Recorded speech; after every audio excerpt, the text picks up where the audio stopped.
দেশদ্ৰোহীৰ চেহেৰাটো চাবৰ বাবে পাকিস্তান বা বাংলাদেশত যাব নালাগে। এই মূৰ্খটো যে এই মূৰ্খটোৰ ঘৰ অসমতে। ইয়াৰ নিচিনা অগণন দেশদ্ৰোহী অসমতে বাস কৰে, ভাৰততে বাস কৰে। নাজানো ইহঁতে কি পায়। ইহঁতে খাব ভাৰতৰ পৰাই। চৰকাৰী সা সুবিধা ইহঁতক প্ৰথমতে লাগিব। অৰুণোদয়ৰ পৰা ধৰি চৰকাৰী ঘৰটোলৈকে ইহঁতক লাগিব, কিন্তু ইহঁতৰ শৰীৰটোহে ভাৰতত থাকিব বা অসমত থাকিব। ইহঁতৰ মন, আত্মা, দেশপ্ৰেম পাকিস্তানৰ লগত থাকিব।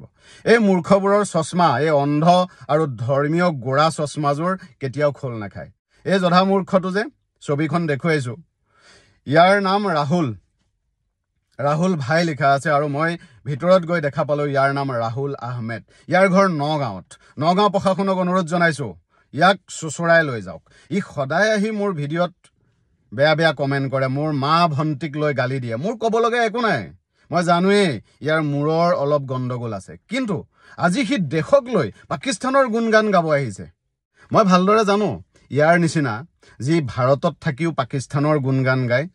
পাকিস্তান জিকিলে ইয়াত বম ফুটাই যে এই মানুহকেইটাক পাকিস্তানত পঠাই দিলেও পাকিস্তানেও লাট মাৰিব ইহঁতক। পাকিস্তানেও ইহঁতক ক'ব গাদ্দাৰ বুলি। পাকিস্তানত ঠেলা চলাবলৈও জেগা বিচাৰি নাপাব মূৰ্খকেইটাই। ইয়াৰ পাছতো যে এই আজি ভাৰতত থাকিও পাকিস্তানৰ গুণগান গায়, এইটো এটা মানসিক বেমাৰ, এইটো এটা মানসিক ব্যাধি।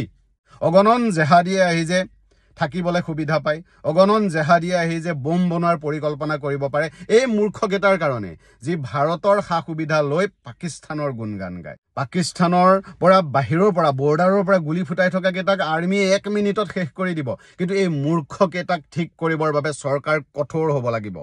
ভাৰতত বাস কৰাৰ পাছত ভাৰতৰ গুণগান গাব লাগিব। নগাঁও প্ৰশাসনক অনুৰোধ জনাইছো, মুখ্যমন্ত্ৰী মহোদয়ক অনুৰোধ জনাইছো, অসম পুলিচক অনুৰোধ জনাইছো।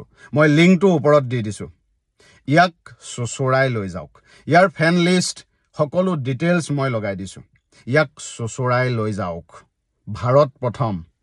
সকলোৱে ভিডিঅ'টো শ্বেয়াৰ কৰক, যাতে এই দেশদ্ৰোহীটোক চোঁচৰাই লৈ যাব পৰা যায়। ইমান সাহস তাৰ, অসমত থাকি পাকিস্তান জিন্দাবাদ ক'ব।